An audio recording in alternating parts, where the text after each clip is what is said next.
etapa se conoce como la etapa de la ontología fundamental.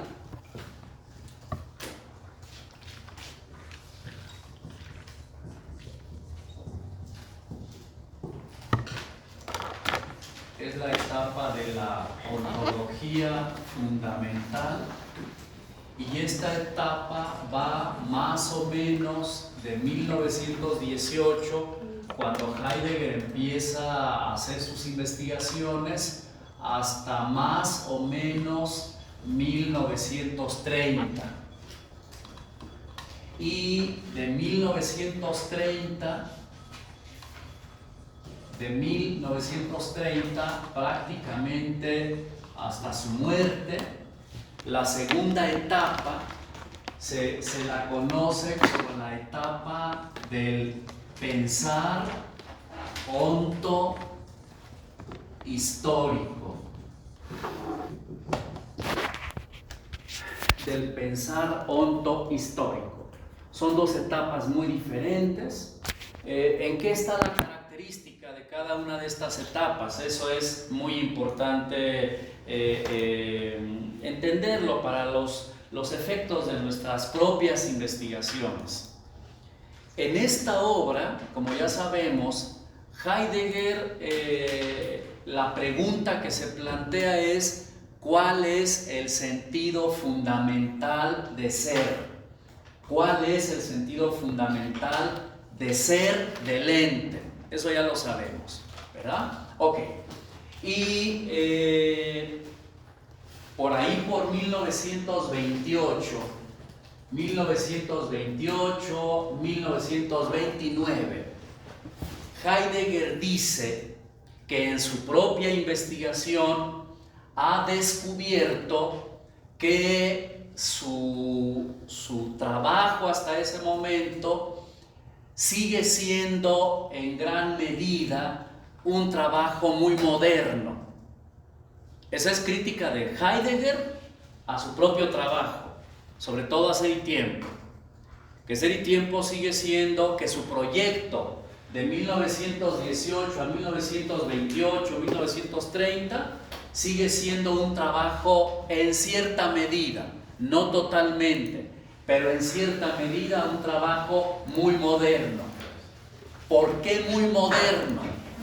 Porque efectivamente ha planteado la pregunta por el ser, pero preguntando por el ser, se ha retrotraído a hacer transparente en su ser al ente que puede preguntar por el ser, que es el Dasein. ¿Ok? Aunque no lo llame sujeto, aunque no lo llame individuo, aunque lo llame Dasein. Pero otra vez, en cierta medida, hay una recaída. En esta primera parte hay una cierta recaída moderna, porque lo que decíamos en la clase pasada, el ser del ente pende del Dasein. El ser del propio Dasein pende de su propia existencia.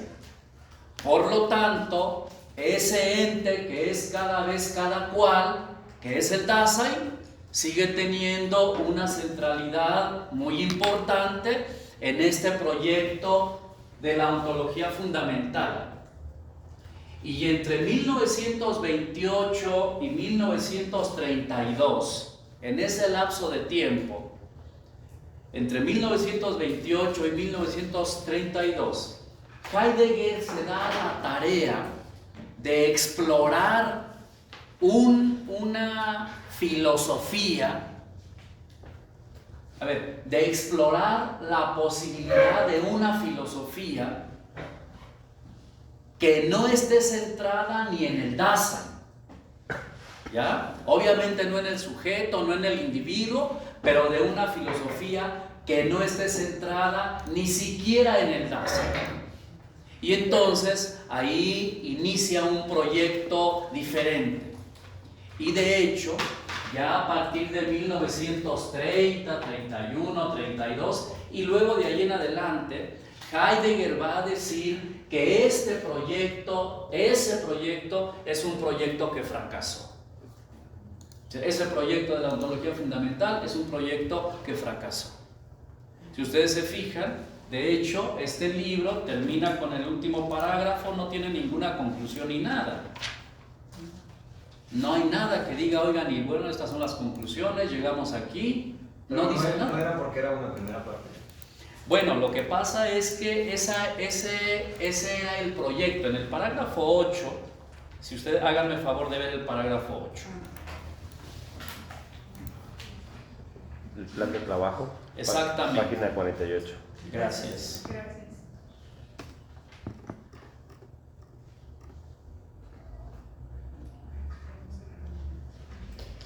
Miren, el proyecto que Heidegger tenía, y esto lo digo a propósito, no crean que lo digo a propósito, porque a todos nos pasa, también a Heidegger le pasó. O sea, el proyecto que Heidegger planeó aquí,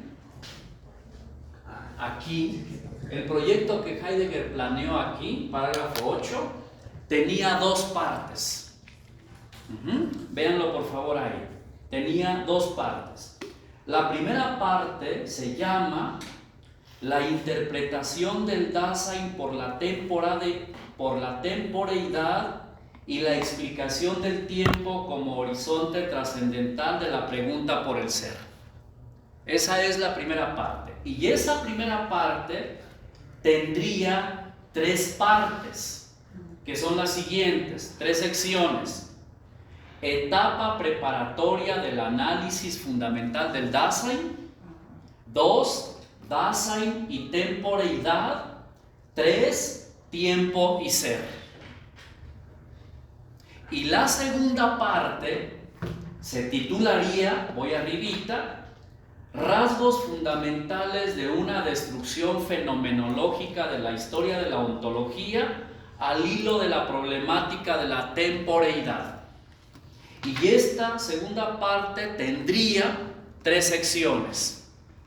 Abajo, primera sección, la doctrina kantiana del esquematismo y del tiempo como estadio previo de una problemática de la temporariedad.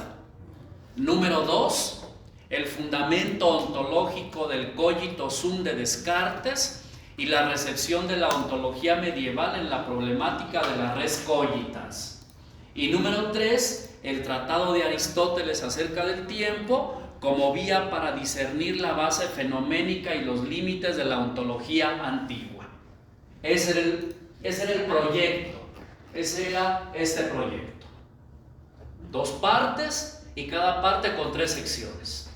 Ok, lo que está escrito aquí es las dos secciones de la primera parte. Nada más. Las dos secciones de la primera parte.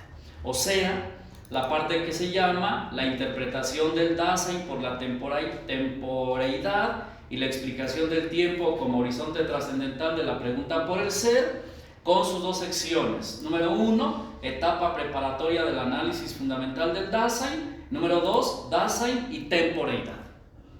Le faltó la tercera sección y toda la segunda parte. Porque cuando llegó a esa segunda sección de la primera parte, cayó en la cuenta de que en cierto sentido el proyecto seguía siendo muy moderno, que estaba centrado en el Dasein. O sea, que estaba centrado en este ente que somos cada uno de nosotros.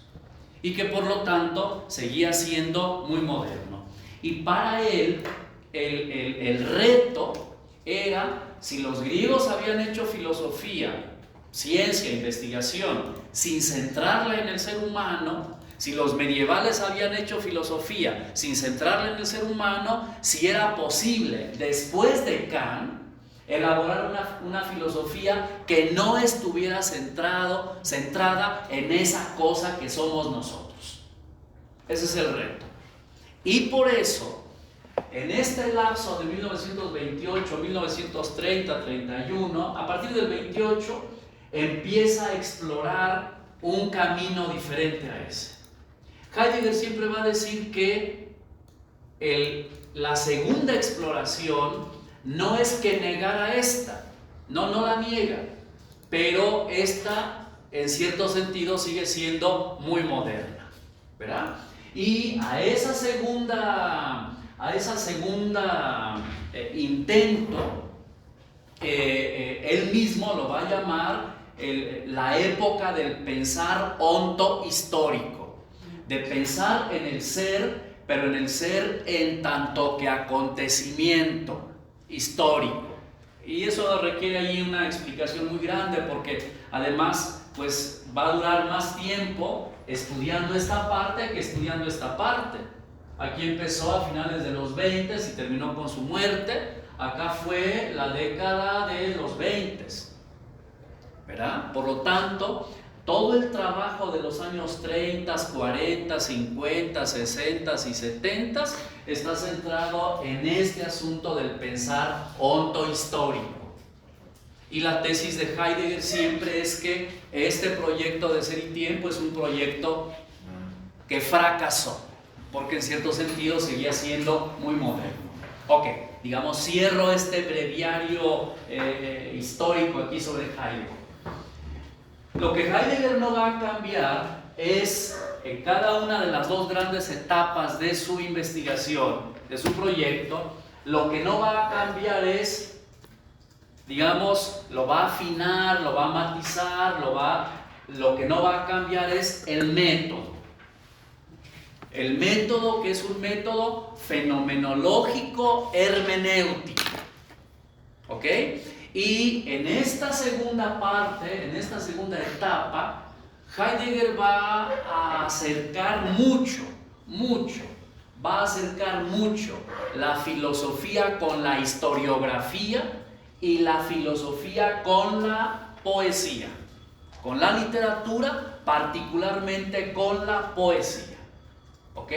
Y aquí algunos van a decir que más que tener a un filósofo, tenemos a un poeta, pero claro, los poetas piensan que no es buen poeta, ¿verdad? O sea, los poetas piensan que no es buen poeta. Y los filósofos piensan que ya no es buen filósofo. Y eso lo que vuelve a generar es que Heidegger siga otra vez en el centro de la revolución. O sea en el primer Heidegger, el Heidegger de la ontología fundamental o el Heidegger del pensar ontohistórico, Heidegger va a seguir generando mucha polémica. Y sus obras, su pensamiento, sus obras, tanto en el pensar de la ontología fundamental como en el pensar ontohistórico, pues son obras muy potentes filosóficamente. Aquí nos estamos centrando en Ser y Tiempo, porque de todas maneras, Ser y Tiempo, por los conceptos que utiliza, por las vetas que explora, por los recursos metodológicos de los que echa mano, sigue siendo un ejemplo de ruptura con la modernidad, ¿verdad? Con Kant. Aunque al propio Heidegger, al final, no le haya dejado satisfecho el nivel de ruptura de Ser y Tiempo respecto de la crítica de la razón pura, ¿verdad? Ok, bueno, entonces estamos nosotros aquí con este tema del método, que es muy importante. Y volvemos entonces allá donde estábamos en el parágrafo 7. Doctor, antes Sí, una adelante. pequeña pregunta, y sé que es la pregunta más odiosa que se hace de Heidegger. No. ¿Tiene algo que ver 1930 con el ascenso de los nazis o la destrucción o la crisis de la República de Weimar? Y cómo brincó esa etiqueta en el 46, en el 45, cuando se acaba la Segunda Guerra Mundial. No le fue complicado porque hubo otros, Smith, que era jurista, ese se fue al franquismo, mejor se refugió en España para poder seguir influenciando, pensando. A Heidegger le fue muy mal con el nazismo, le fue muy mal con la Alemania nazi. O sea, Heidegger es un genio como filósofo, pero no más.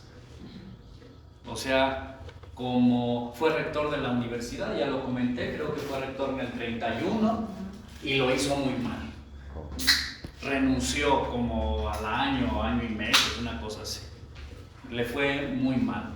Y después de que dejó la rectoría, siempre estuvo en el ojo del huracán, no le permitieron volver a dar clases, lo forzaron a jubilarse a esa edad, o sea, muy joven. De ahí en adelante va a batallar para comer, literalmente, porque muchos años no le van a pagar ni la jubilación, no lo dejan dar clase. Hay un filósofo alemán que murió, bueno, después de Heidegger, es que me iba a equivocar, que se vino a refugiar a Venezuela, que literalmente lo mantuvo como 10 años, a Heidegger, pero mantenerlo de mandarle ropa para que vistiera, o sea, no mantener, de cosas elementales. Entonces, esta década de los 30 y de los 40 es una época en la parte económica, material, familiar, muy difícil para Heidegger. Encima era un ojo alegre. Era un ojo alegre. O sea, la relación más famosa que tiene es con Hannah Arendt, pero a la que pasaba. O sea, por eso digo, es un gran filósofo, es ejemplo de gran filósofo, pero no más, ¿verdad? Y el problema que va a tener es que no va a quedar bien ni con el partido nazi, ni con los contrarios. Y luego además él ocultó deliberadamente que estaba afiliado al partido nazi. Muchos de los textos de la década de los 40, de la década de los 30 y de la década de los 40, literalmente dejó en su testamento que no tenían que abrirse hasta tantos o cuantos años después de que él muriera. Por lo tanto, no nos enteramos de muchas cosas hasta hace 5 años, 10 años, 15 años, ¿verdad? Porque las cosas no estaban publicadas. Muchas cosas de esta época no estaban publicadas por decisión de él, porque sabía perfectamente en lo que estaba metido y porque no quería, digamos, seguir perjudicando a la que siempre fue su mujer y a sus 2 hijos. Y le digo que era bien ojo alegre. Luego, ya cuando era grande, sus 2 hijos, un día se enteró que uno de los 2 no era de él. Entonces, venganza. Todo en la vida. Repito, o sea, Heidegger es un tremendo ejemplo de filósofo, pero no más. No más. O sea, no más eso.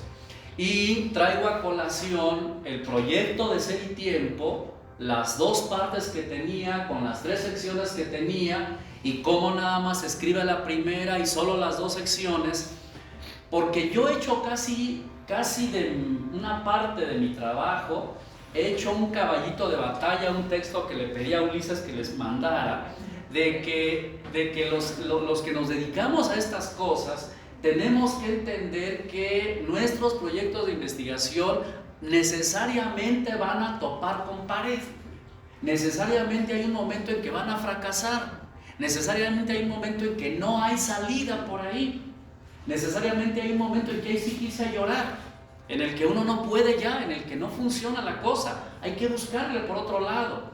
Y eso de a tiro por viaje les ha pasado a los grandes filósofos, a los grandes intelectuales. Un ejemplo de ello es Heidegger, ¿verdad? Entonces, digamos, para acotar ahí la respuesta a tu pregunta es, sí, esa década de los 30 y 40 fue una época complicadísima en la vida de él como ser humano, como persona, como hombre, como político, como filósofo. ¿Verdad? Ok. Bueno, no sé si hay algún otro comentario, alguna otra pregunta, alguna otra observación. Ok, vamos entonces a donde estábamos. Quiero simplemente reiterar, repetir, subrayar que estamos recuperando, con el apoyo de Heidegger, esta noción de que phainommenon refiere a lo que está mostrándose. Así con ese se, a lo que se muestra. Lo que está mostrándose, como en griego, como decíamos, con la voz media. Y que Husserl tiene una expresión que en fenomenología es muy importante, y es: hacemos epogé, ponemos entre paréntesis qué es lo que se muestra y a quién se muestra. Nos quedamos con el mero mostrarse, ¿ok? Nos quedamos con el mero mostrarse. Con esto. Y hacemos epogé, ponemos entre paréntesis qué es lo que se muestra y para quién se muestra. O desde dónde se muestra, desde dónde viene eso, y nos quedamos con el mero mostrarse. Eso es lo que Heidegger entiende por fenómeno. ¿De acuerdo? Ok. Luego fuimos al inciso B, que es donde quiero conectar ahorita y continuar. Y decíamos ahí que había que volver a la idea originaria, radical de logos. Y esta palabra o esta experiencia es una palabra que al latín se tradujo por razón, ratio. Ahí donde los griegos decían logos, los latinos pusieron ratio. Luego razón entre nosotros. Sí, ratio. Luego razón. Y luego la razón terminó siendo entendida como el juicio racional, ¿verdad? Y entonces lo que Heidegger hace es remontar esa cadena para ir hasta, digamos, otra vez el sentido originario de logos. Y ahí, si me hacen favor, vamos al inciso B. Ahí simplemente lo digo muy rápido, el parrafito ese, el segundo párrafo del inciso B, que dice, en cuanto a decir, 48. ¿Qué página es? Estábamos en la 48. 42. Ah, 42. 42. En cuanto a decir, logos significa tanto como delum.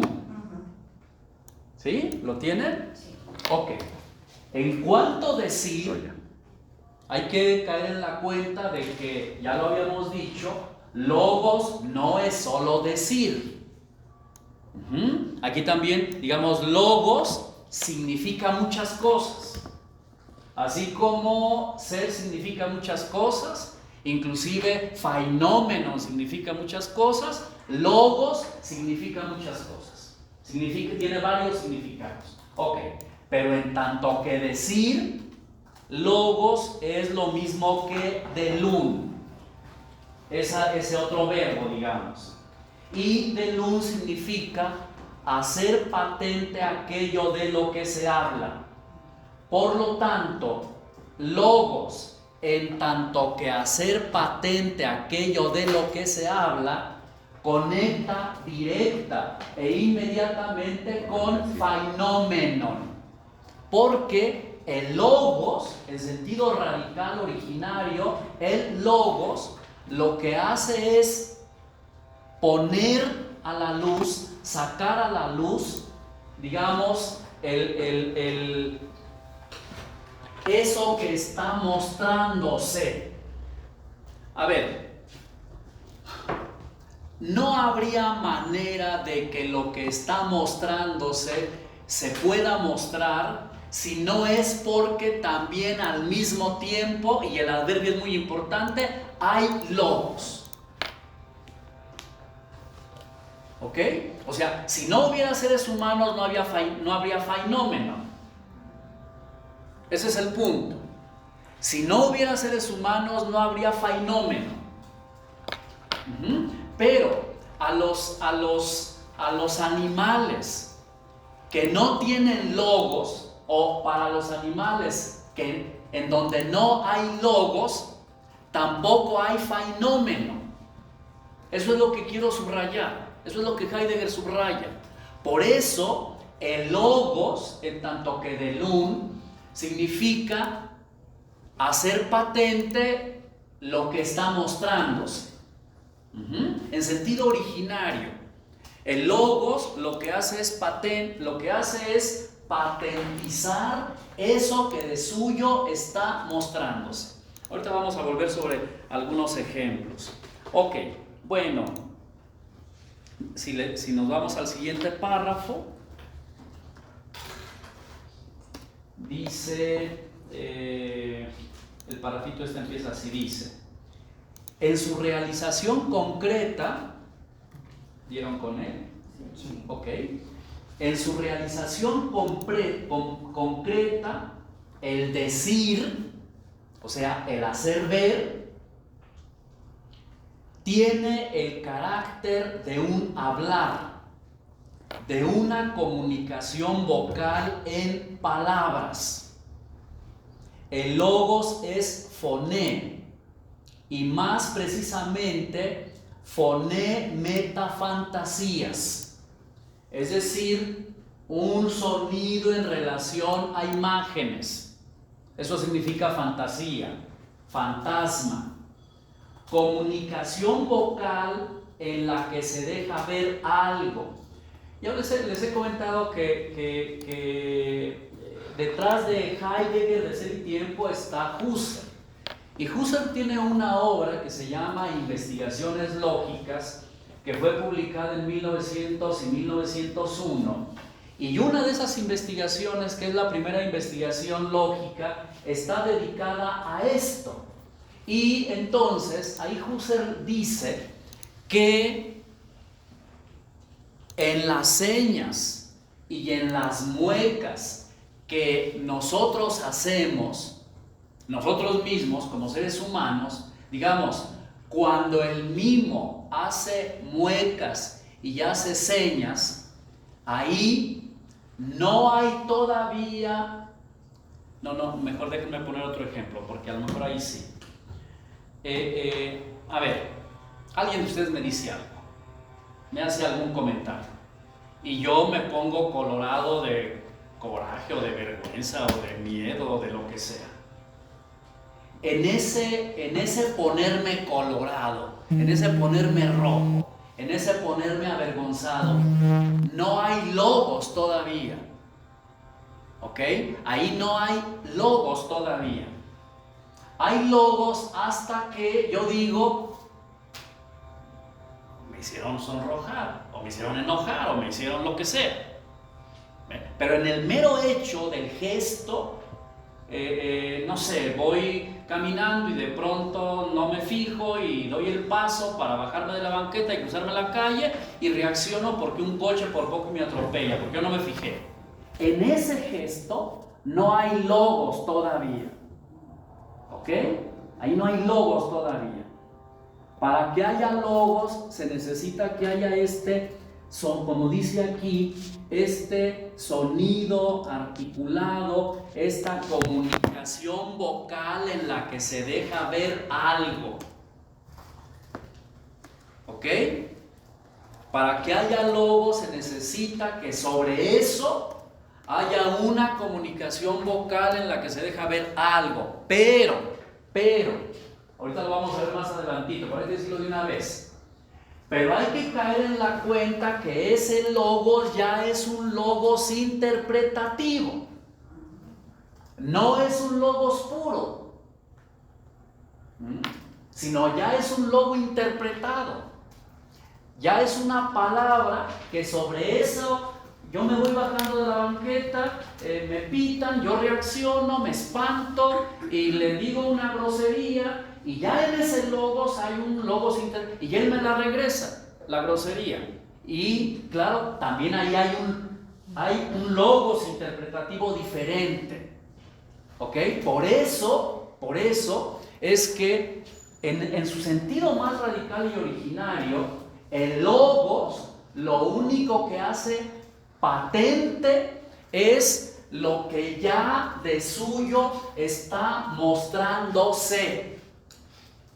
O sea, yo sí puedo inferir, yo que vi que ese por ir viendo el teléfono por poco lo atropellan, inmediatamente después iba a haber después de la reacción iba a haber una articulación, yo podía prever eso, pero ya mi propia percepción de lo que le pasó es otro logos, que es otra interpretación. En lo que quiero que caigamos en la cuenta es cómo el logos hace patente lo que está mostrándose, pero cada vez que lo hace patente interpretadamente cada vez. Dime. Sí, justamente el hecho del fenómeno que está mostrándose y que usted pone entre paréntesis los cuestionamientos de qué, para quién, esa articulación vendría, o sea, voy de nuevo, está el fenómeno mostrándose a sí mismo, entonces como ente o hacemos ejercicio de este logos interpretativo, pero quiero pensar que dentro de esta concepción del logos de hacer patente hay varios escalones o varias jerarquías que va, entre comillas, racionalizando el propio fenómeno y que justamente estos aspectos metodológicos van formando lo que sería un universo heideggeriano. No sé si me explico. Sí. A ver, sí, eso es, miren, vamos a complejizar el ejemplo en la dirección de lo que tú estás comentando. Yo voy bajándome de la banqueta, el coche va a dar vuelta, yo no lo veo, me atropellan y me rompe una pierna o lo que sea. Y entonces, pues viene la policía y nos llevan. Y entonces el juez tiene que escucharme a mí y decir, a ver, dime qué pasó, ¿no? ¿Qué pasó? ¿Qué fue lo que yo entonces describo? Lo que yo vi. Y lo llaman también a él y dicen, no, pues lo que pasó fue esto. Y luego llaman a testigos. Y entonces un testigo que estaba detrás de mí dice, no, pues es que yo lo que vi fue esto. Y otro testigo que estaba de aquel lado, que no me vio a mí, pero que sí vio el frenón del coche, que no dice, es que yo lo que vi fue esto. Y luego mi abuelita, que me quiere mucho y que sabe que yo nunca soy descuidado, pues ella hace su propia lectura y dice, no, es que él no puede ser, él no tiene la culpa.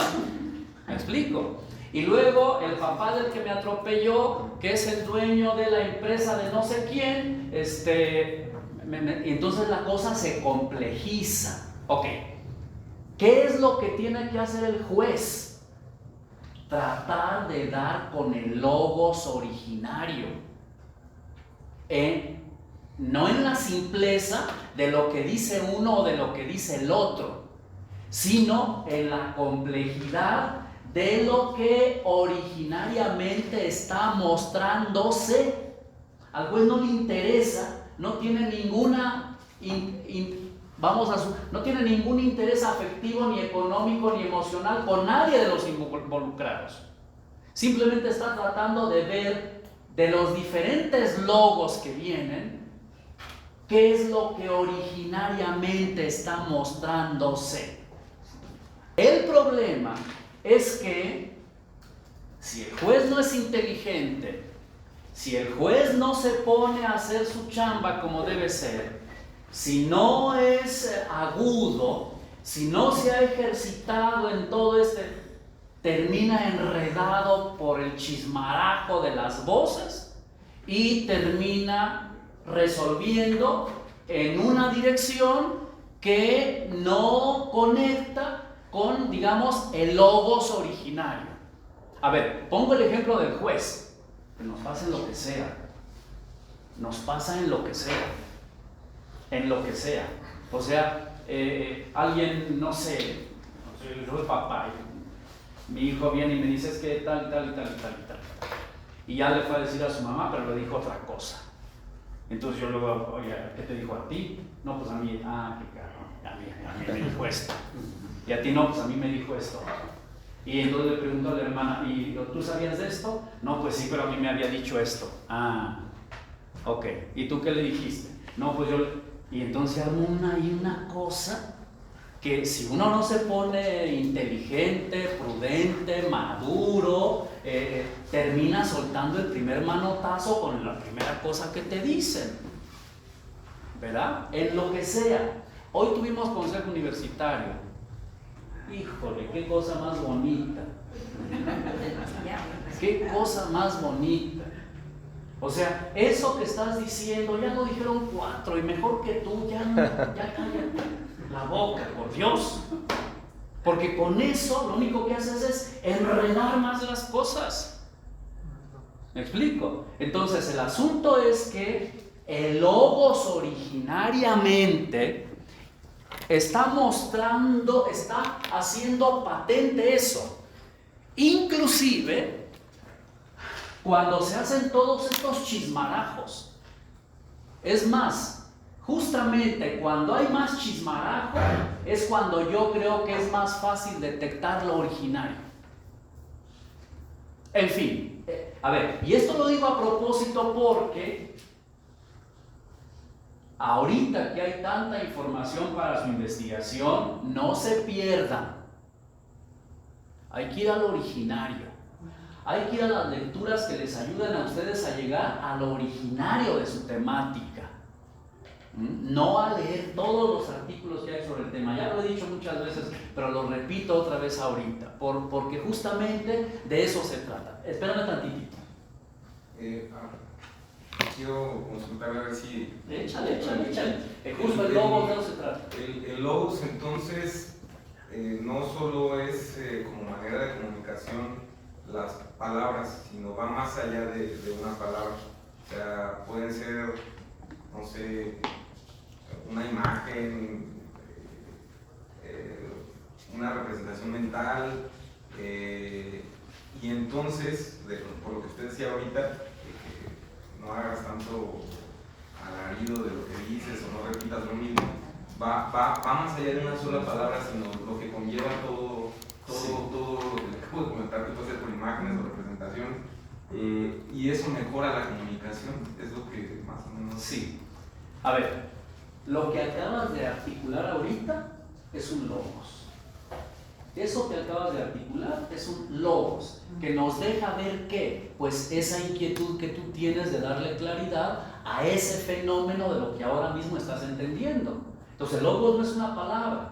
Echaste mano de imágenes, echaste mano de representación, eso es logos, o sea, todo eso es logos, y todos esos elementos a lo que ayudan es a patentizar justo eso que se está mostrando.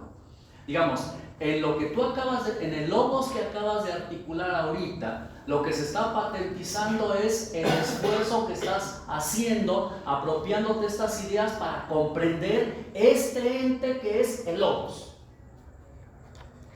¿Ok? Le seguimos. Sí, me da la impresión, quizá por el ejercicio como científico que regularmente solemos hacer en la cuestión, o está más sustentada la escuela moderna a la hora de la investigación, y con los ejemplos que usted me da, aparentemente parece que este ejercicio de logos se queda como en un estado empírico. Si hacemos la comparación con la escuela moderna, como lo vimos en la clase pasada, que Heidegger se va a lo más radical, como usted lo menciona. Entonces la subjetividad hasta cierto punto, o esta parte interpretativa, solamente se convierte fundamental cuando muestra la misma naturaleza del mostrarse a sí mismo, como limpiando de tanta interpretación, o cuál sería la relación entre fenómenos logo, y perdón que me adelante, en esta naturaleza o en esta transparencia del propio fenómeno. Sí, a ver, voy a conectar con una idea anterior de la clase pasada y a ver si conecto con las inquietudes, y si no me llamas la atención y me dices por favor. Estamos muy acostumbrados por la carga de la tradición moderna a que el logos es en primer lugar y debe ser en primer lugar, sobre todo cuando es un logos académico y científico, que debe ser un logos demostrativo, que hay que demostrar. Bueno, pues la fenomenología de Husserl y la fenomenología de Heidegger, lo comentamos desde la clase pasada, quiere remontar el ámbito de la demostración para mostrar que hay un ámbito sobre el que está sustentada toda demostración, que es la mera mostración, el mero mostrar las cosas. ¿Ok? Pero a ver, este mero mostrar las cosas no quiere mostrarlas en el mero dato empírico contingente, sino lo que quiere mostrar es el ser de eso que se está mostrando. ¿Ok? Vamos a usar una palabra que Heidegger no utiliza, pero que como está en el argot que todos más o menos reconocemos, nos ayuda. O sea, no se trata de mostrar solo datos empíricos, sino se trata de mostrar, de hacer patente la esencia misma de lo que se está mostrando. Porque si no, entonces no hay ninguna diferencia entre un trabajo de campo meramente empírico y un trabajo reflexivo que lo que quiere es mostrar el ser de eso que se está mostrando. Esa diferencia entre mostrar datos empíricos y mostrar el ser del fenómeno es la gran diferencia entre esta ontología fundamental que quiere en el fenómeno que se esté estudiando. Cada uno de ustedes, cada una estudia un fenómeno diferente. ¿Ok?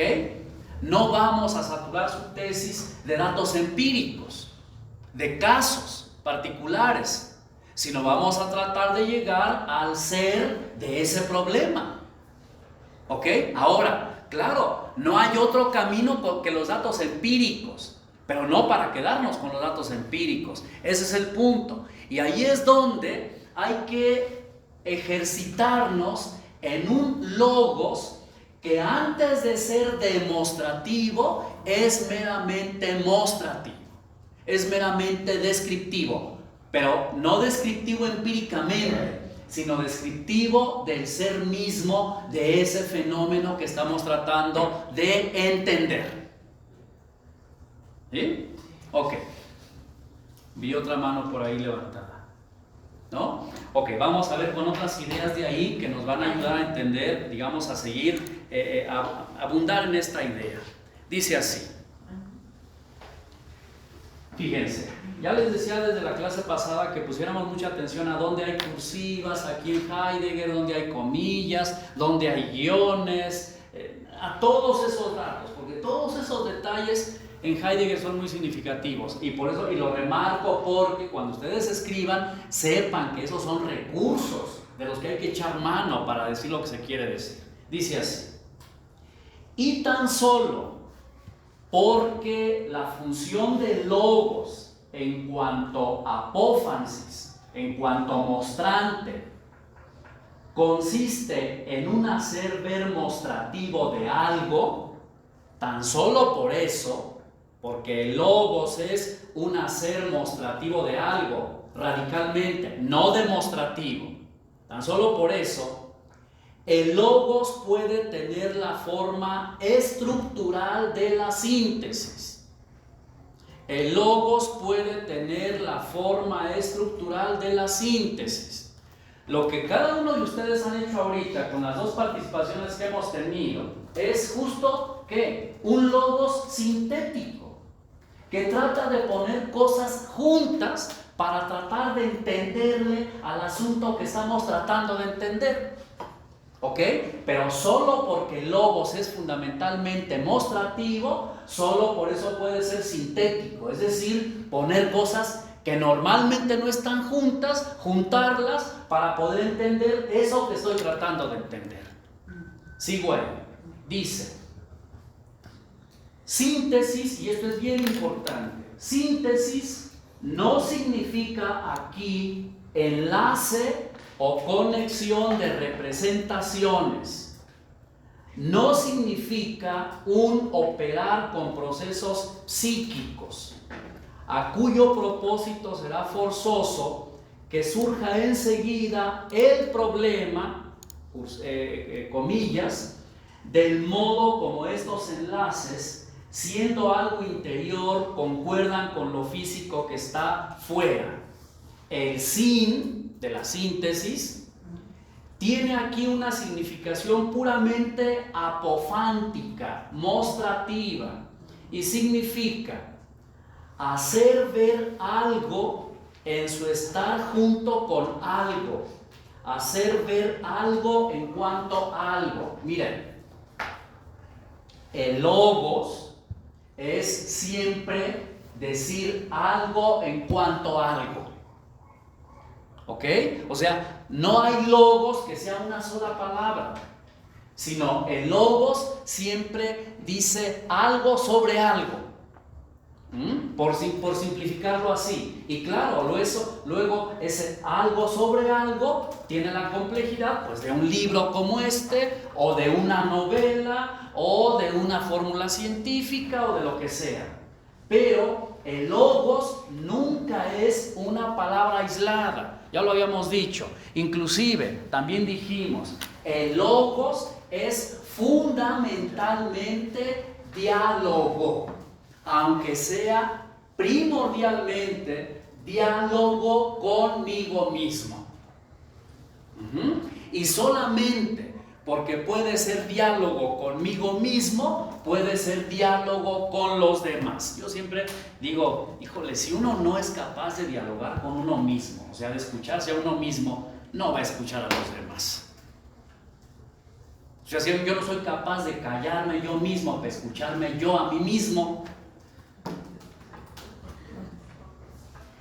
no soy capaz de ese diálogo radical. Ya decía la vez pasada, o sea, cuando yo hablo conmigo mismo de manera tácita, lo hago conmigo mismo en tanto que otro, como si a mí mismo me pusiera enfrente. Es que no hay manera de que haya un monólogo conmigo mismo que sea monólogo, sino inclusive el monólogo conmigo mismo es un diálogo conmigo mismo, de mí conmigo mismo. ¿Ok?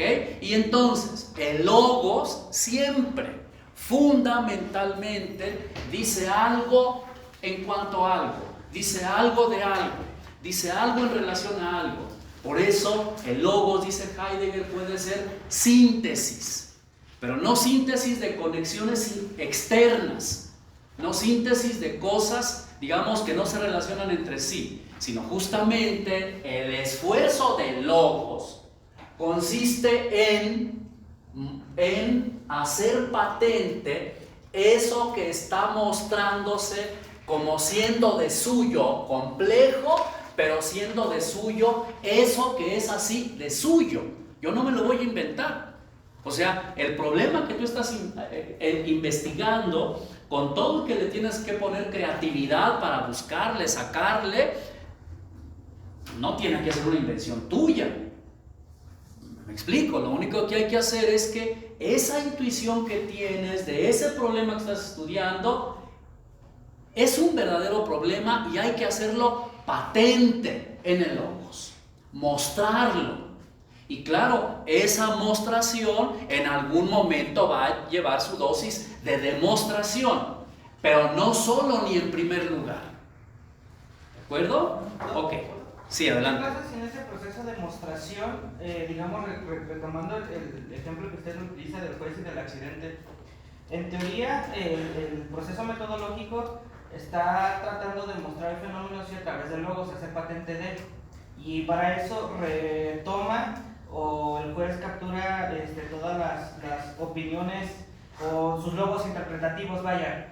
Pero, ¿cómo pasaría esta estructura de Heidegger en el sentido de que qué pasa si el juez no logra capturar un logos interpretativo? ¿Seguiría siendo la naturaleza propia del mostrarse a sí mismo? ¿O cómo procede ahí en este aspecto metodológico? Digamos que lograr que un determinado ente, una determinada entidad compleja, como esa escena del accidente, que esa entidad compleja se muestre plenamente en su ser para quien se tiene que mostrar, sigue siendo un ideal. O sea, sí, claro, o sea, habrá un juez que en algún momento lo logra, en otras no lo logra, en muchas no lo logra, o sea, no logra llegar a la raíz del asunto. Por volver otra vez con el ejemplo de los hijos, los que tenemos, o sea, muchas veces yo le he atinado a resolver los conflictos que hay con mis hijos. Bueno, sí han sido 3 veces, las otras 20 no. Las otras 20 medio le atiné más o menos, ¿verdad? Yo también les digo, por favor no se claven con su tesis de doctorado como si fuera a ser la obra de su vida. No conozco a nadie conozco de los grandes intelectuales y académicos cuya obra de su vida haya sido su tesis de doctorado. Entonces, dense chance que salga como sea. ¿Me explico? Aquí que se acabe el curso. ¿Dónde firmamos? ¿Dónde? Sí, a ver, es que eso es muy importante porque el hecho, el estarnos esforzando por mostrar el ser de ese ente que estamos estudiando es un esfuerzo que algunas veces tendrá resultados y otras veces no. Un capítulo va a salir bien, un apartado del capítulo va a salir bien y luego uno mismo no sabe ese capítulo cómo conecta con el siguiente y ojalá el asesor tampoco se dé cuenta. ¿Me explico? O sea, por eso, digamos, ¿quién es el buen juez y que logra casi siempre? Pues el que ya tiene 40 años, 50 años en la práctica, no el que lo pusieron ayer. Ese va a tener que pagar la novatada. Es como todo en la vida. O sea, la primera vez que uno va a dar una clase, pues lo hace, no lo hace como lo hace 40 años después. ¿Verdad? La primera vez que vas a dar una conferencia ahí donde te invitaron, pues uno sabe perfectamente que uno fue el que se enredó y aunque le aplaudan y le digan y le paguen me explico, o sea, este asunto es un asunto, pues que, bueno, a Heidegger le fracasó esto, a Heidegger le parece que es un fracaso. Entonces, este es un trabajo que hay que estar haciendo. Por eso me interesaba desde el principio del curso decirles que esto que tiene que ver con el asunto de la verdad y del conocimiento en el ámbito jurídico tiene que ver con la praxis, no con la teoría, y que la praxis se hace cada vez y que a veces le atina uno y a veces no, pero la única manera de atinarle es volver a intentarlo otra vez, ¿verdad? Entonces repito ahí, sí, yo a lo mejor me paso de estar insistiendo en el tema de su investigación, pero de ese chance que salga como sea, o sea, que salga bien, metodológicamente, que bien escrita y ya, o sea, no es la hora de su vida. Dime. Eso que comentas es un poco, por así decirlo, como los grandes, no sé si decir académicos, pero por ejemplo las obras que trascendieron por ejemplo, de Max Weber o de Karl Marx, que tuvieron como varias etapas donde se planteaban sus propias tesis. Sí, y varias etapas donde ellos mismos dicen, a ver, eso yo ya ni me acuerdo que escribí en el primer libro. Es más, ahora que lo revisé ni estoy de acuerdo ya con eso. Porque claro, va madurando el asunto. Y entonces, por esto que decíamos, o sea, si el Dasein es cada vez cada cual y cada vez de manera diferente, hombre, está bien que uno madure intelectualmente, emocionalmente, y que lo que escribe al final de la vida pues no se parezca a lo que escribió al principio y que sea diferente. Y que, bueno, les acabo de poner aquí el ejemplo, o sea, Heidegger piensa que este proyecto es un proyecto que no tenía salida, que así como lo planteó no tenía salida. Era la crítica que le hacían a Foucault y fue su respuesta, ¿no? Que uno está cambiando constantemente. Claro, sí, constantemente. Pero como nos sigue pesando tanto la idea, perdonen que vuelva sobre lo mismo, la idea del sujeto y del individuo, que siempre es igual y que siempre es el mismo, ¿no? A mí me da una risa cuando dicen, miren, estos van a celebrar 50 años de casados y se quieren como al principio. ¡Qué hueva! O sea, ¿que no maduraron nada? O sea, ¿no hubo broncas en el camino?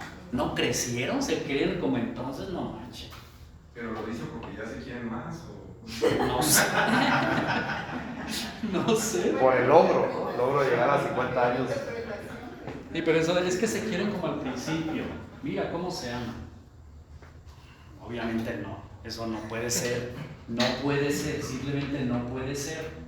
Si se quieren después de 50 años, les apuesto lo que quieran que no se quieren como hace 50 años. Claro que no.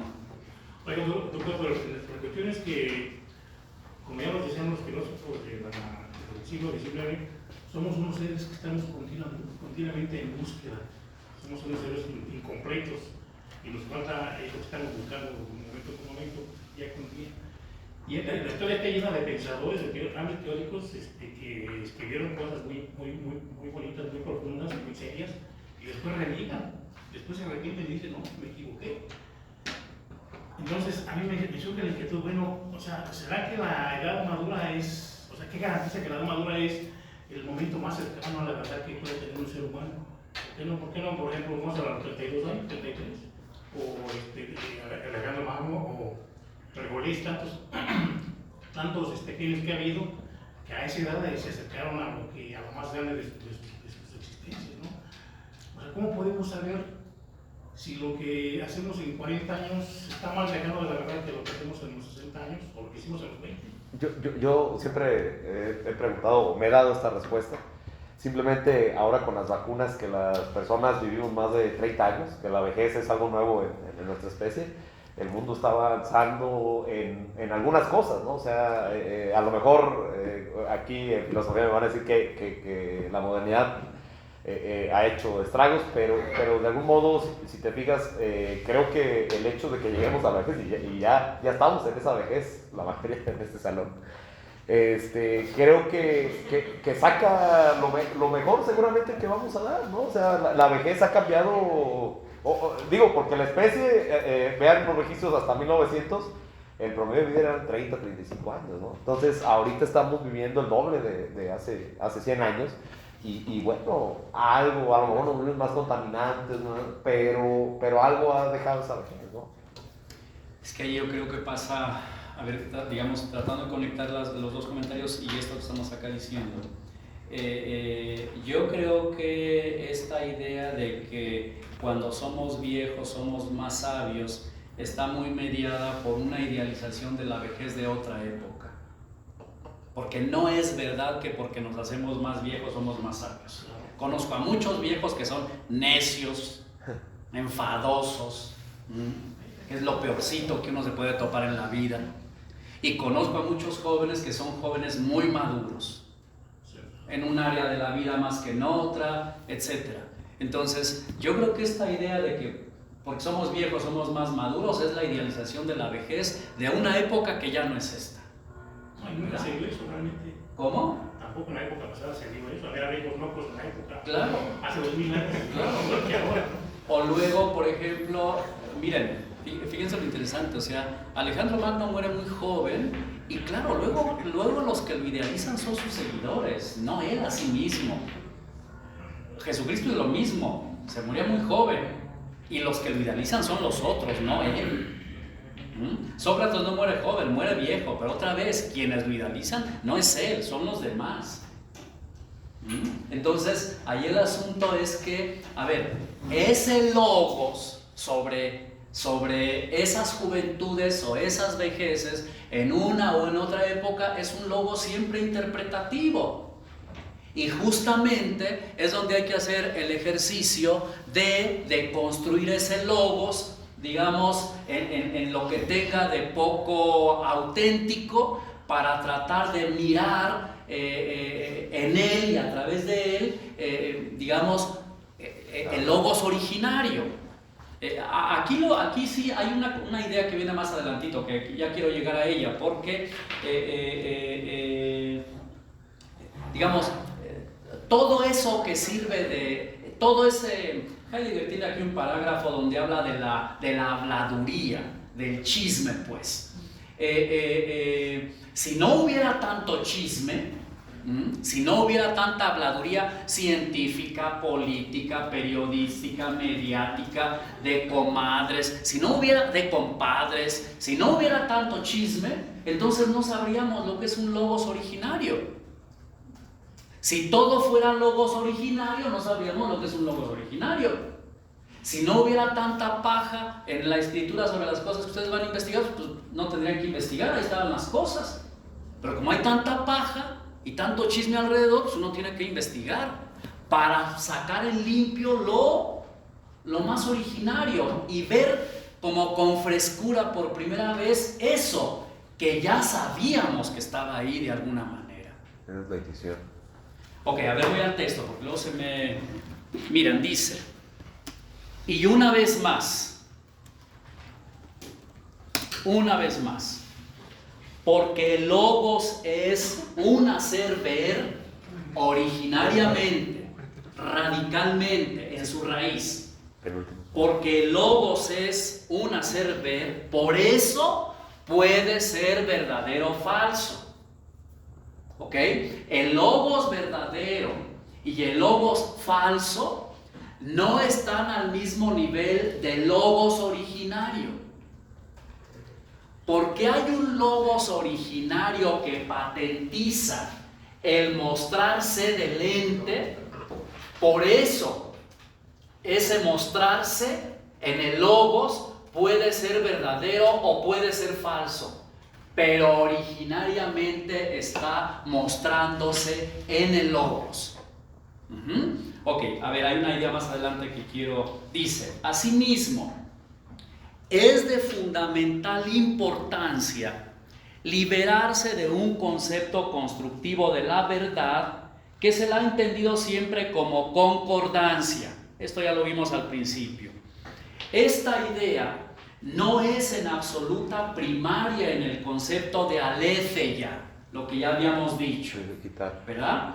El ser verdadero, fíjense las comillas, el ser verdadero de logos, es decir, el alethewein, que yo traducía literalmente como verdadear, significa los puntos en el legein como apophainestai, en el legein como estarse mostrando, sacar de su ocultamiento el ente del que se habla y hacerlo ver como desoculto, es decir, descubrirlo. Igual que los griegos.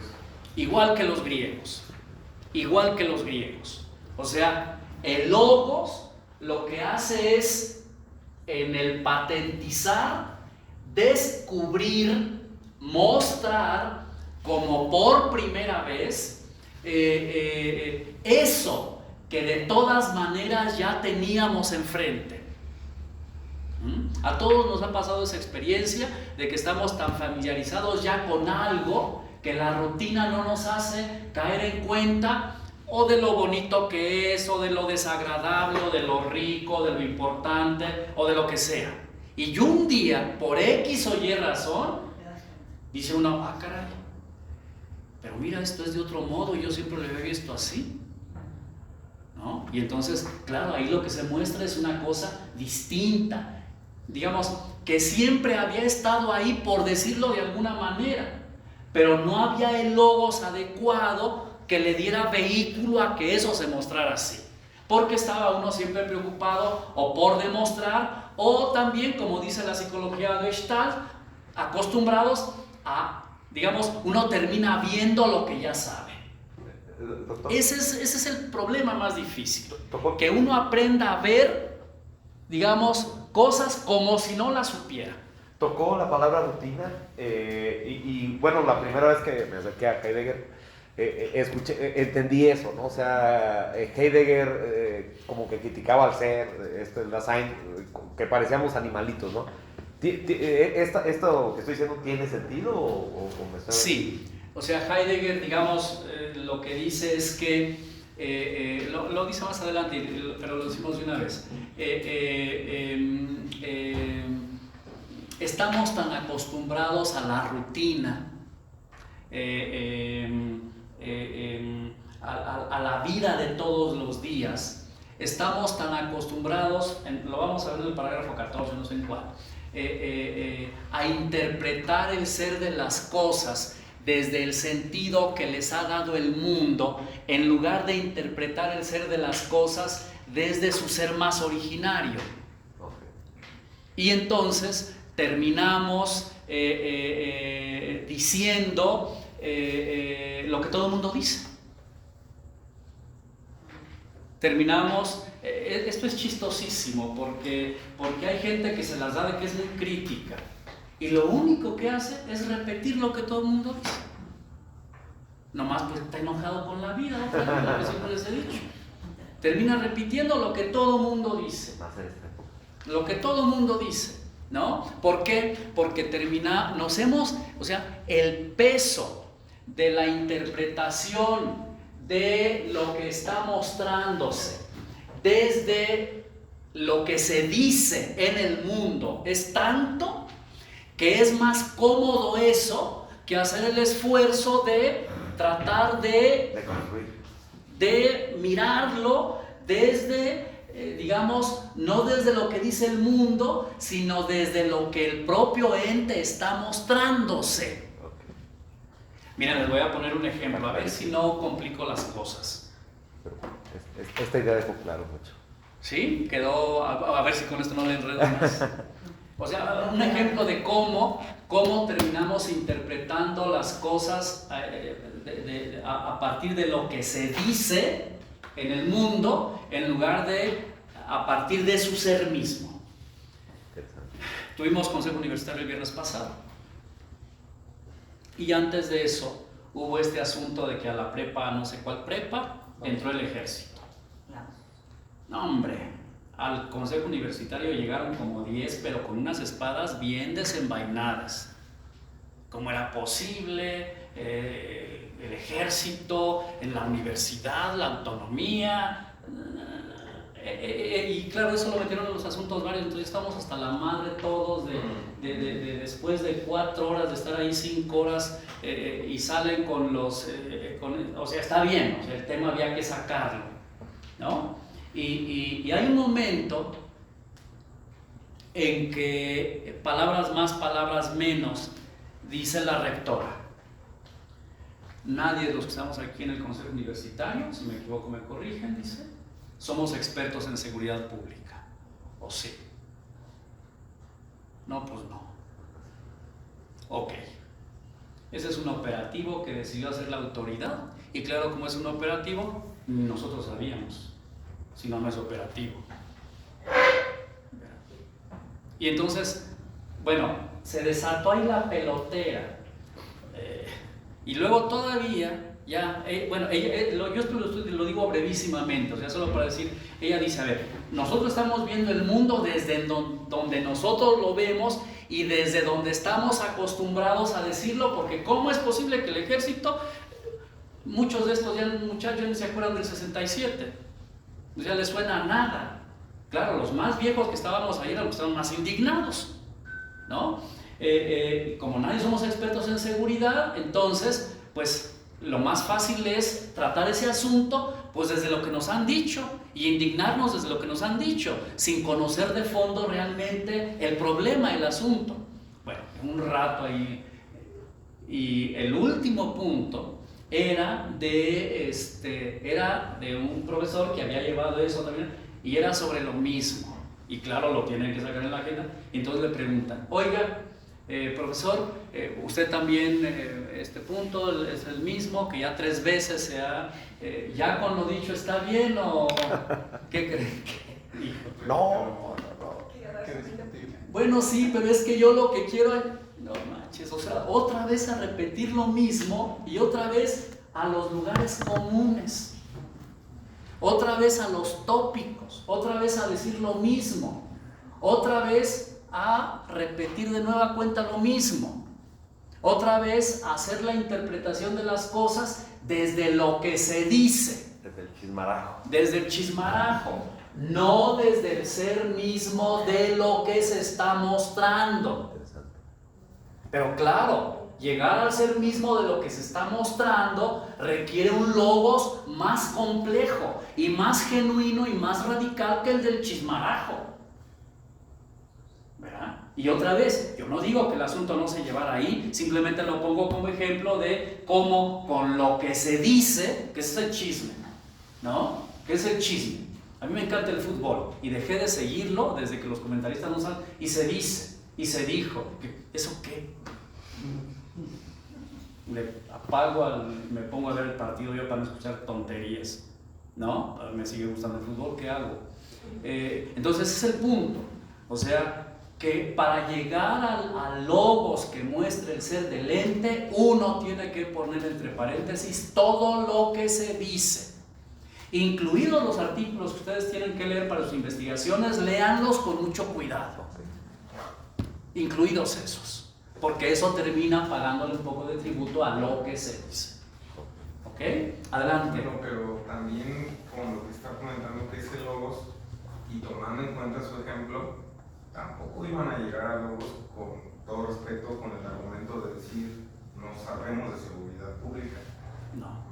Y no sé cuántos forman el Consejo Universitario, y a pocos todos los que forman el Consejo Universitario saben de educación y son consejeros universitarios y son maestros. O sea, no, tampoco. Sí, no, tienes razón. Y digamos, el complemento al ejemplo está muy bien, porque volvemos otra vez con el logos. O sea, el logos tiene esa complejidad. Ahora, y miren, y esto es muy importante también, por digamos, conectar con lo que tú acabas de mencionar. Y otra vez ahí para mí siguen siendo ejemplos los diálogos de Platón. Hay un momento en que determinados problemas no los vamos a resolver aquí y ahorita. Entonces, a ver, aceptémoslo, dejémoslo ahí, nadie se enoje, pongámosle punto final y a lo que sigue. Y eso aplica para su tesis, porque yo siempre insisto ahí en que ustedes le tienen que poner punto final a logos de su tesis por motivos administrativos, pero no punto final al tema de su investigación. Si ustedes con el punto final de su tesis termina ya la investigación, pues ese no era buen tema. Muy bien. Hay un momento en que uno tiene que ponerle punto final a la discusión, por motivos de tiempo, pero eso no significa que hayamos resuelto el problema, sino simplemente significa que por ahora lo dejamos aquí y habrá que retomarlo de otra manera, etcétera, etcétera. ¿Verdad? Ok. A ver, voy al texto ahí. Entonces, déjenme ir a donde quería ir. Ya. Miren, dice, más abajito dice, pero justamente porque la verdad, comillas, tiene este sentido y el logos es un modo determinado de hacer ver, hay que subrayar, el logos es un modo determinado de hacer ver, no debe decirse de logos que es el lugar primario de la verdad. No debe decirse de logos que es el lugar primario de la verdad. Cuando se determina la verdad en la forma que ha llegado a ser usual, es decir, como algo que conviene solo a la oración, solo al juicio, y ya además se dice que Aristóteles decía eso, no solo esto último es injustificado, o sea, Aristóteles nunca dijo eso, que el logos era el lugar de la verdad, sino que también y sobre todo el concepto griego de verdad como aletheia queda mal comprendido.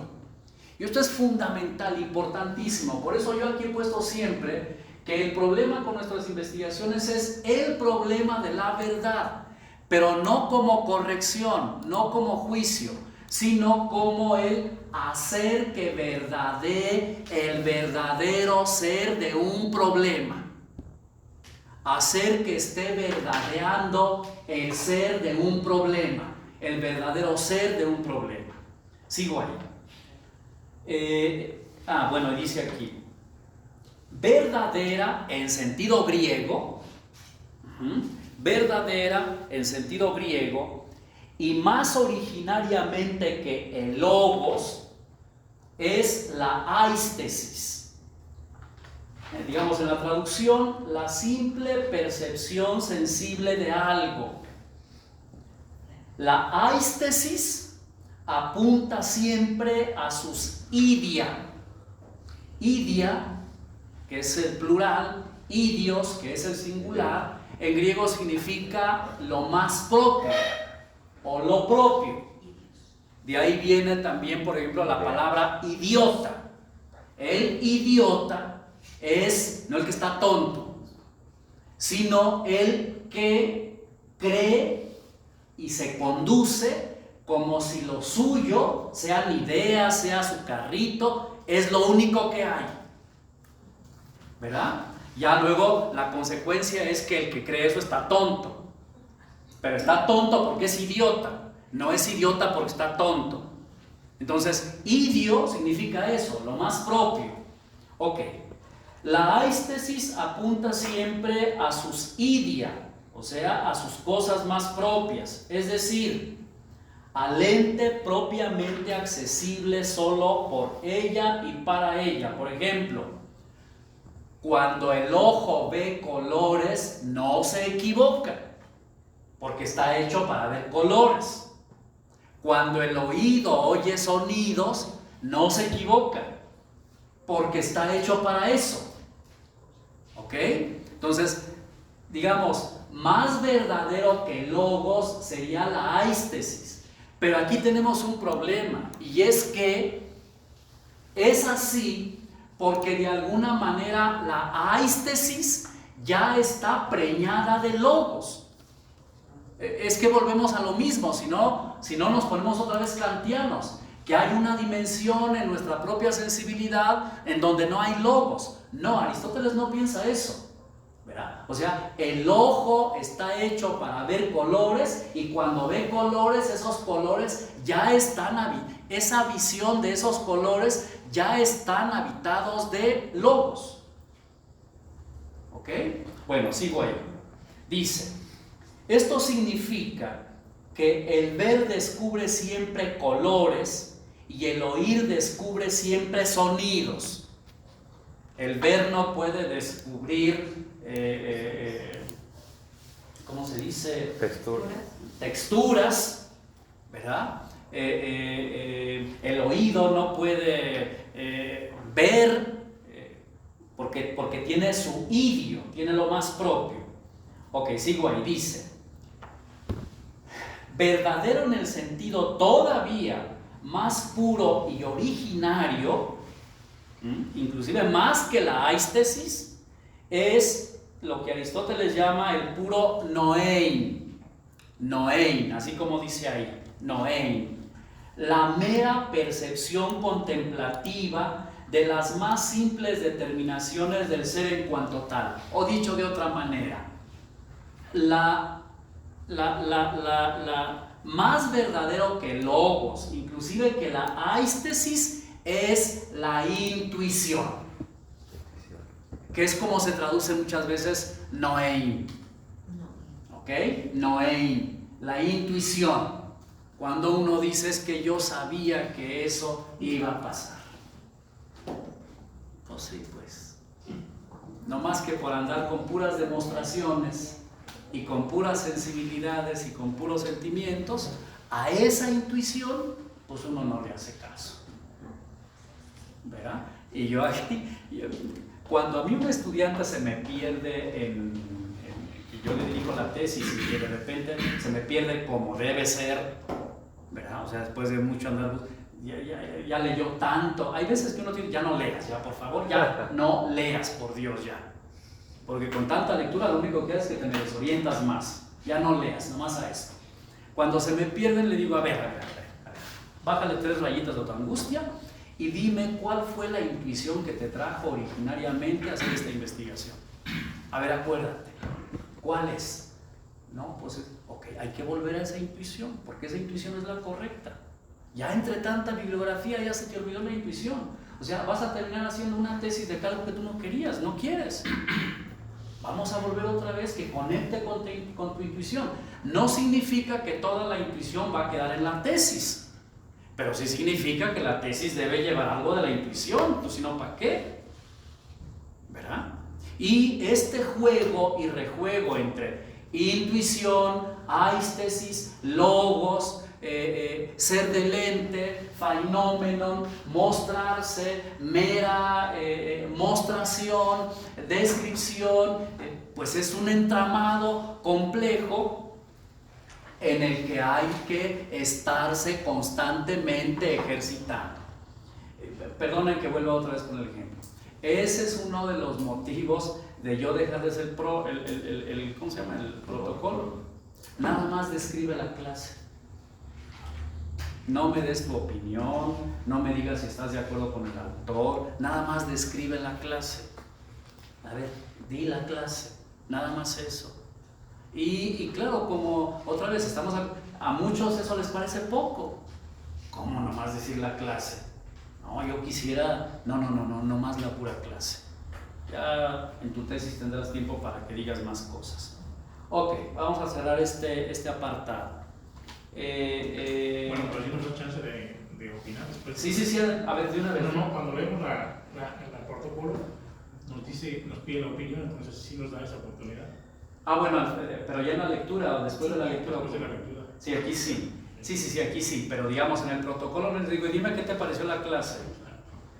No, ahí nomás la descripción de la clase. Doctor, entonces esta verdad, la verdad originaria, el noía, el presentimiento, ¿cómo le llama usted? Intuición. La intuición, ¿es el nivel más alto de la verdad, lo que quiero entender? Sí, es digamos, para Heidegger y para Aristóteles, la intuición es,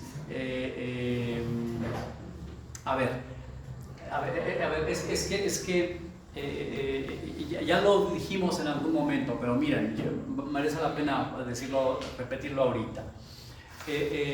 Justamente para decir de nueva cuenta que no todo es demostrable, como precisamente lo que está en el ámbito de la intuición o del noein. El ejemplo que pone Aristóteles es el principio de no contradicción. Para poner un ejemplo racional, vamos. ¿Ok?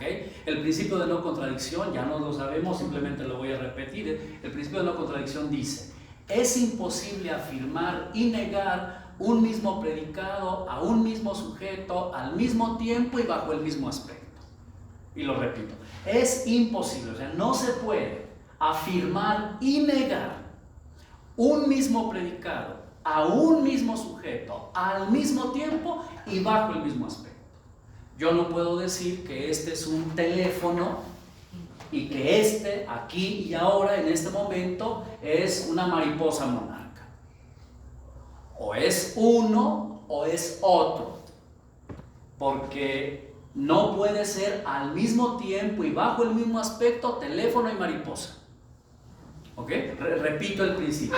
Es imposible afirmar y negar un mismo predicado a un mismo sujeto al mismo tiempo y bajo el mismo aspecto. Eso no se puede. Ok, ese es el principio de contradicción. Y ese principio no lo conocemos por demostración, sino que ese principio es un principio meramente intuitivo. O sea, es un principio que siempre que actuamos, que siempre que razonamos, ya lo estamos dando por supuesto. ¿Ok?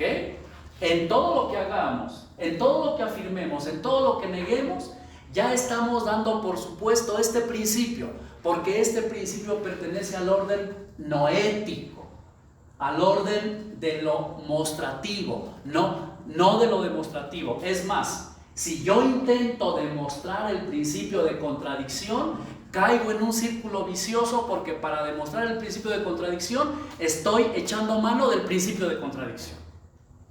¿Ya? Entonces, lo que Aristóteles ha hecho es llevar esto que ya funciona a un logos racional. ¿Ok? Bueno, por eso lo que está en ese nivel noético es lo que verdadea con mayor originariedad. Y, digamos, por cerrar ahí un poco el comentario, es siempre me parece a mí que el tema que uno ha escogido para su investigación, en el fondo, es que no puede ser de otra manera, en el fondo no es más que una cierta intuición. Uno siente que ahí hay un problema. Y claro, tiene algunas pruebas, tampoco es que todo sea meramente intuitivo. ¿En qué consiste la investigación? En llevar esa intuición a un logos mostrativo y a un logos demostrativo, a elaborar una descripción, una explicación, una demostración que muestre que efectivamente esa intuición tenía trasfondo y que no era un falso problema. ¿Verdad? Ok, a ver, miren. Bueno, yo creo que con esto, si juntamos ahora las dos partes, phenomenon y logos, en su sentido más originario, está claro que el logos lo que hace es patentizar, hacer patente, estar mostrando el ser más originario de las cosas. Inclusive cuando hay todos esos chismarajos de los que ya hemos estado hablando, o a los que hemos recurrido, ¿verdad? Ok. Luego viene la letra C. Vamos a decir de una buena vez 2 o 3 ideas de qué es lo que entiende Heidegger al juntar las dos palabras de fenomenología.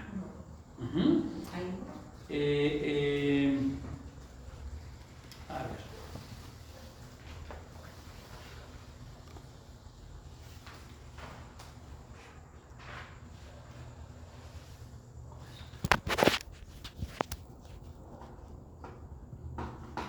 Déjenme leer desde donde lo tomamos.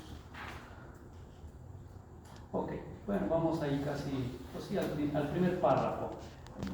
Me ven algunas frases. Dice: si juntamos fenómeno y logos, saltará a la vista la íntima relación que hay entre las cosas a las que estos términos se refieren. La expresión fenomenología podría ser formulada en griego de la siguiente manera: Legein ta phaenomena. Legein, así como suena, Legein ta phaenomena. Ya sabemos que Legein es pues logos y phaenomena es el plural de fenómeno. ¿Ok? Y dice, pero como Legein quiere decir apophainestai, o sea, mostrarse, Legein quiere decir apophainestai, mostrarse, fenomenología significará entonces lo siguiente: apophainestai ta phaenomena, el mostrarse los fenómenos, el estarse mostrando los fenómenos. Miren, a ver, los fenómenos no se muestran a través del logos. ¿Ok?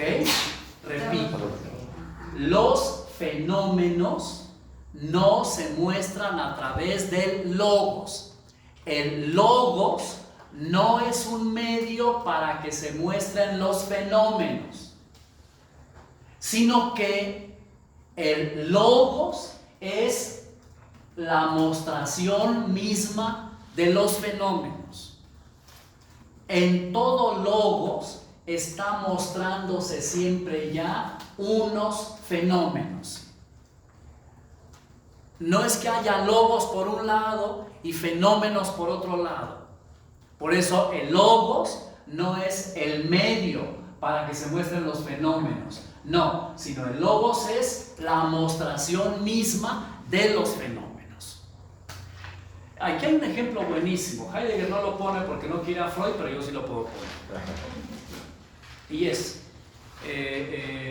cuando uno va al terapeuta, con el psicólogo, es horrible que uno llegue y le diga, pues siéntese y échele, platíqueme.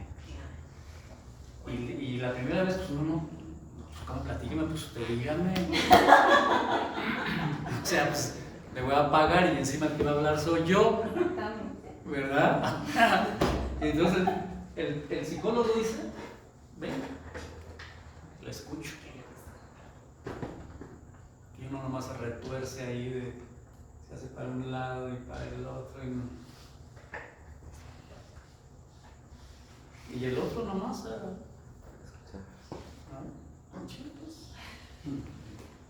Contemplar. dígame, platíqueme su historia. Y cuando uno se suelta, pues una hora no le sirve para nada.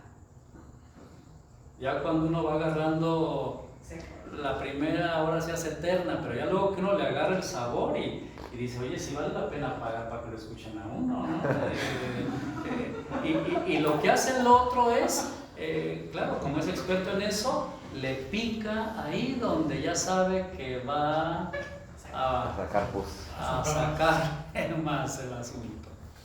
Y lo interesante es que en ese ejercicio, detrás de las palabras no hay nada, sino que son las palabras lo que hay.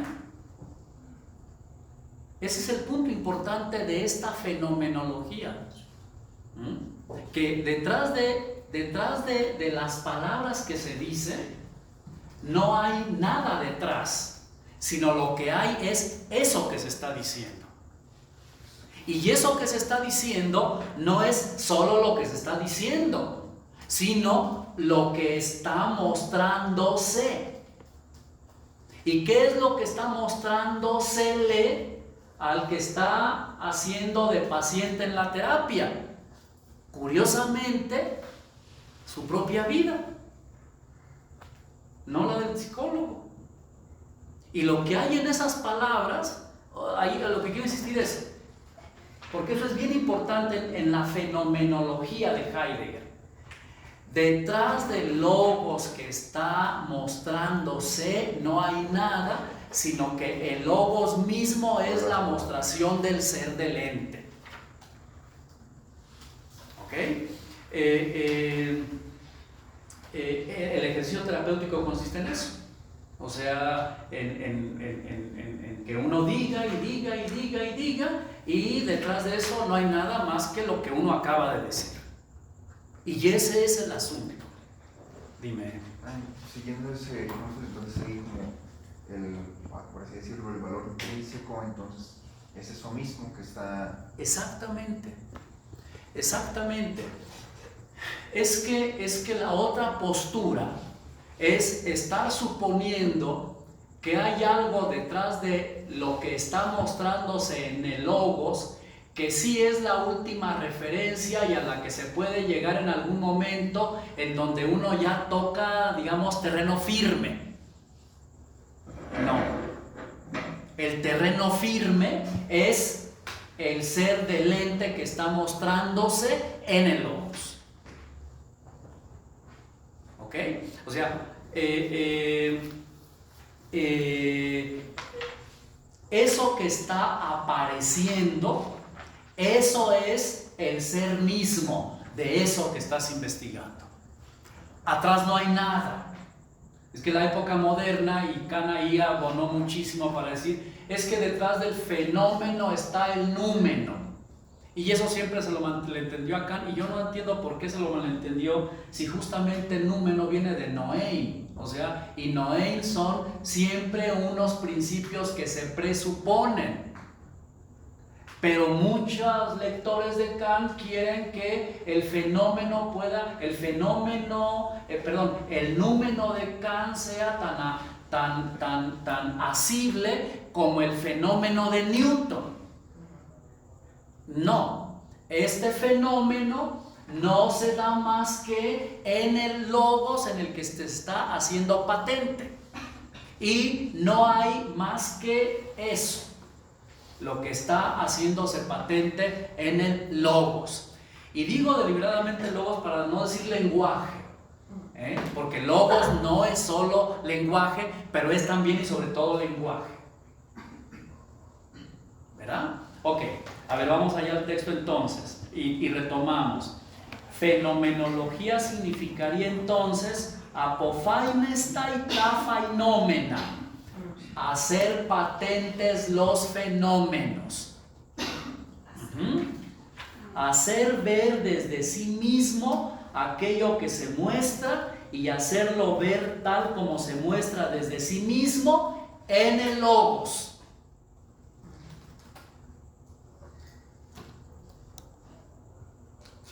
Me acuerdo que a mí mi terapeuta ya como al año y medio me decía, ya le estamos llegando al fondo, o sea, ya estamos tocando. Yo dije medio año y apenas como acercándonos al fondo. Sí, porque justamente se trata de, digamos, tocar fondo es hacer ver en el logos. Hacer ver en el logos desde sí mismo aquello que se muestra y hacerlo ver tal como se muestra desde sí mismo. Y justamente aquí es donde hay que hacer el tremendo esfuerzo de dejar a un lado los prejuicios que tenemos. Por eso yo vuelvo otra vez sobre el ejemplo de la terapia, porque es muy ilustrativo. Digamos, con el ejemplo terapéutico pasa de que uno llega creyendo que uno es una cosa y termina sabiendo que es otra cosa. Que no es eso que uno pensaba cuando llegó. Que no eres la víctima, sino que eres el malvado. Bueno, exactamente. Que no eras el niño bueno, que tú te creías y que... No es así. No era así la cosa. ¿Verdad? Pero claro, es que otra vez, el esfuerzo por hacer ver desde sí mismo aquello que se muestra y hacerlo ver tal como se muestra desde sí mismo, no se logra en 10 minutos. Requiere mucho trabajo. En el caso de nuestras investigaciones, requiere el apoyo de muchas lecturas, pero siempre teniendo en el horizonte nuestro tema y nuestro problema.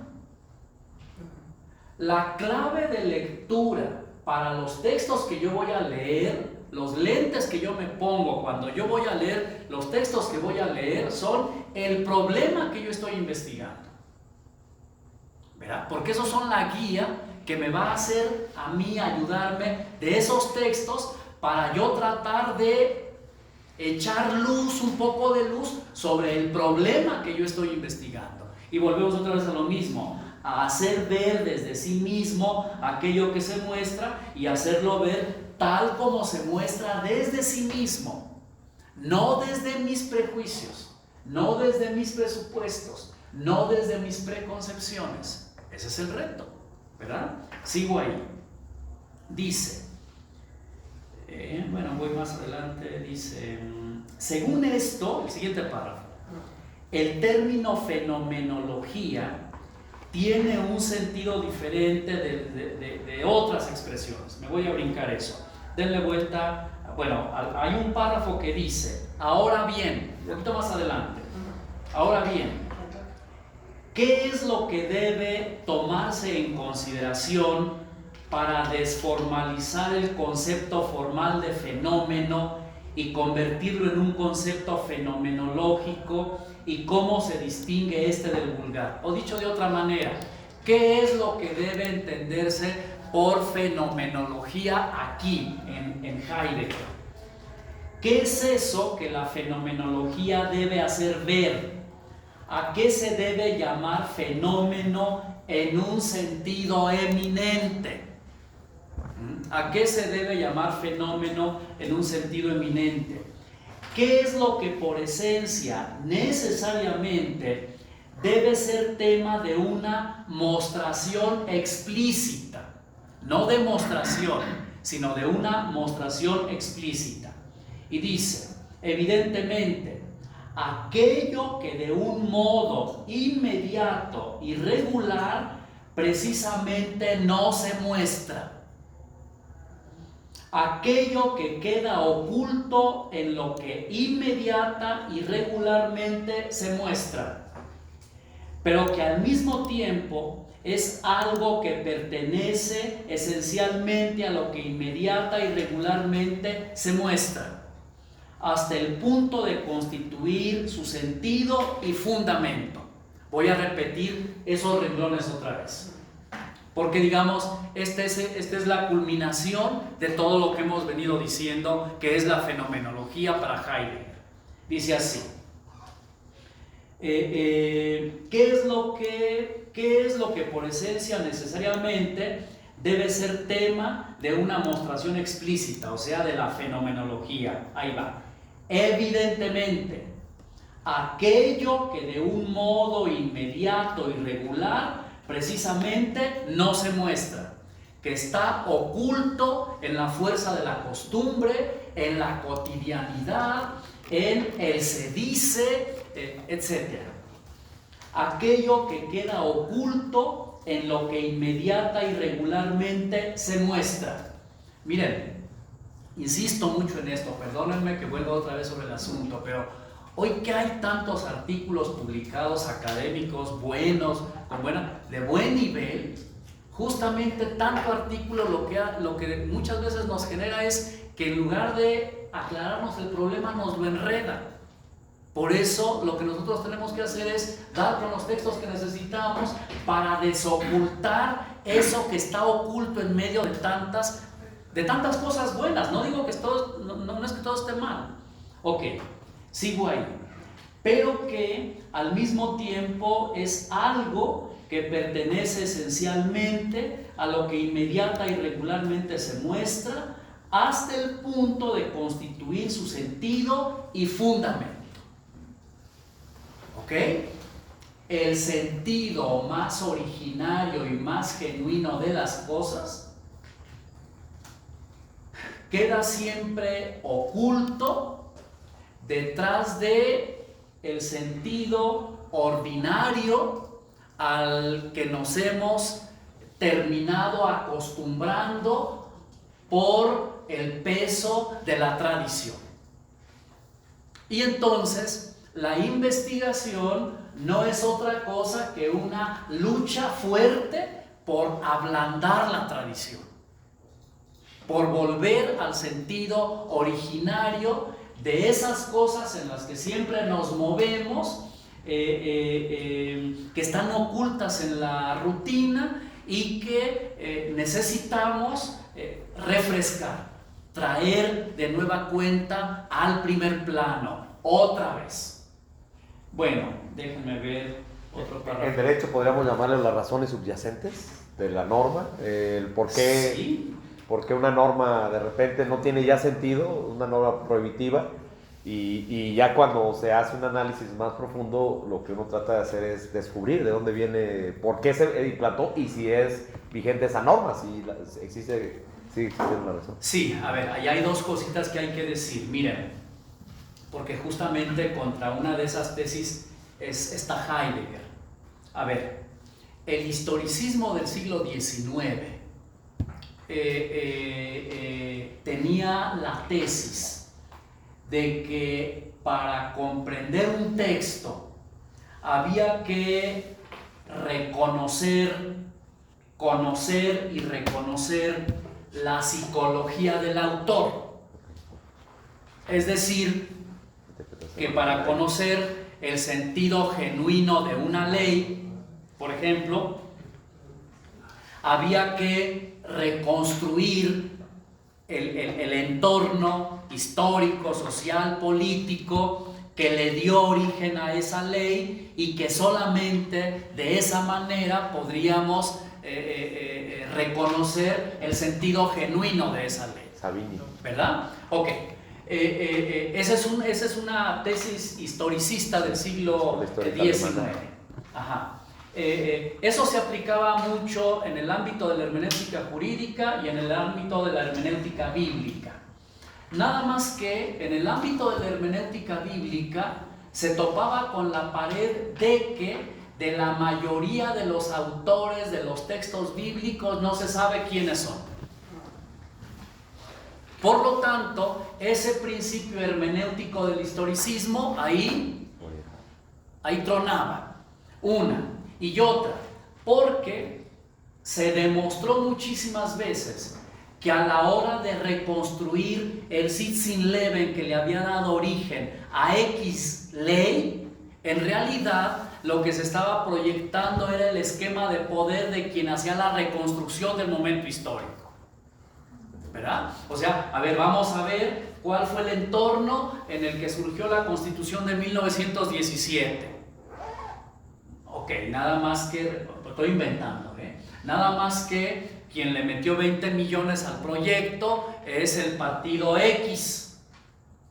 Entonces, claro, digamos, no van a reconstruir la situación vital tal como fue la situación vital, sino la van a construir conforme a sus propios intereses. Y eso es irrebasable, porque si el partido Z hace lo mismo, van a terminar construyendo un entorno de manera diferente. Ok, entonces, ¿cómo se resuelve este callejón sin salida en el que cae el historicismo?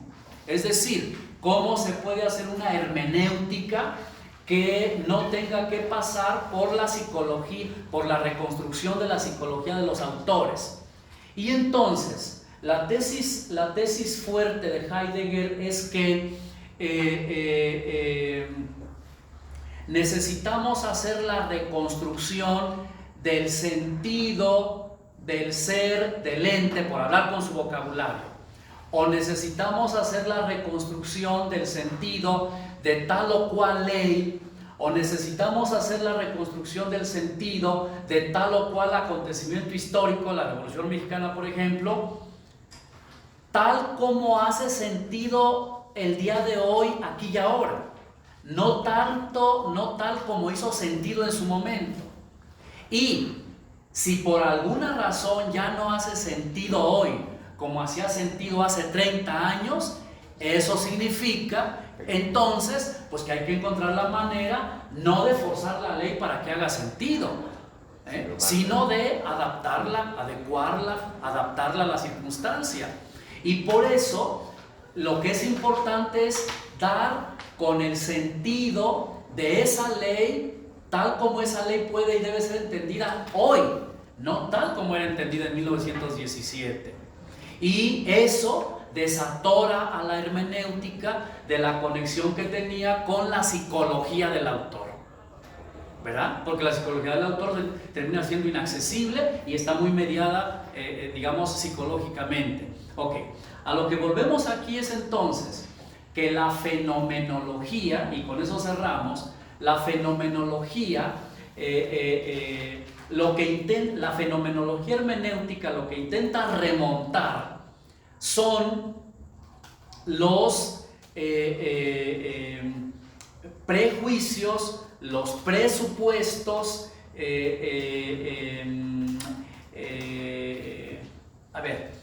que normalmente nos impiden mirar el sentido originario de las cosas, pero que curiosamente ese sentido originario de esas cosas no está detrás de las cosas, sino está en las cosas mismas. Por eso siguen teniendo sentido, aunque ese sentido, digamos, sea un sentido no siempre plenamente originario. Pero si uno le rasca tantito, vas a encontrar en las prácticas que hay ahora el sentido originario de eso. Quiero decir, el sentido originario de esas cosas que están presentes no está allá lejos en el pasado, sino está en las cosas mismas aquí y ahora. Ese es el punto. ¿Verdad? Ok, bueno, miren, ya quiero dejarle aquí a esto del método, porque si no, se nos va a alargar el tiempo. En todo caso, si les interesa, y ojalá les interesara, me gustaría sobre todo, por ejemplo, que le pudieran dar una leída. Hay un párrafo que dice así, empieza así, nada más lo señalo para que lo tome nota por si les interesa, puedes revisarlo. Es un párrafo que dice: considerada en su contenido, la fenomenología es la ciencia del ser del ente. Así dice ese párrafo. Ojalá puedan leer ese párrafo. Y para la siguiente clase, para la siguiente sesión, quiero ir, después de cerrar este paréntesis del parágrafo 7, al parágrafo 9, a 2 o 3 ideas del parágrafo 9. No se nos olvide que estamos en camino hacia, digamos, el análisis de lo que es el círculo hermenéutico como comprensión, interpretación y aplicación. Y que ya de eso hemos estado diciendo ya cosas que luego vamos a sistematizar. Bueno, muchísimas gracias. Gracias otra vez por su esfuerzo de seguir. Le dejé en el claro el archivo, ¿sí lo vio? Me mandas un correo. Le mandé un correo, pero eso le pedí al programista que me hiciera un resumen del archivo, pero el archivo se lo dejé en el claro. Si quieres, se lo mando a su correo también. No, lo checo en los dos lugares. Y justamente trata a Vigny, trata a Kelsen, trata a Dworkin, a Alexi, a Gadamer. Lo trata muy interesante. Ese documento para mí es un GPS de las ideas de ellos, porque casi lo cita literalmente. Sí, lo checo. Gracias.